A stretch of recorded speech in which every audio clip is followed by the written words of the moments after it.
தேனி மாவட்டம் கம்பம் சட்டமன்ற தொகுதியில் தமிழக வெற்றிக்கழக வேட்பாளர் ஜெகந்நாத் மிஸ்ரா தீவிர வாக்கு சேகரிப்பில் ஈடுபட்டார். விசில் சின்னத்தில் போட்டியிடும் அவர் கம்பம் நகர் பகுதியில் வீதி வீதியாக சென்று பொதுமக்களை சந்தித்து ஆதரவு கோரினார்.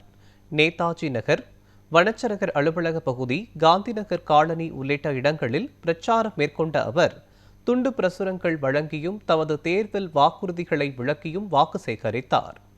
பிரச்சாரத்தின் போது பொதுமக்கள் மற்றும் பெண்கள் அவருக்கு ஆரத்தி எடுத்து மாலை அணிவித்து உற்சாக வரவேற்பு அளித்தனர். மேலும் ஒரு உணவகத்தில் பொதுமக்களுடன் இணைந்து புரோட்டா வழங்கியும் வாக்கு சேகரிப்பில் ஈடுபட்டது கவனம் பெற்றது.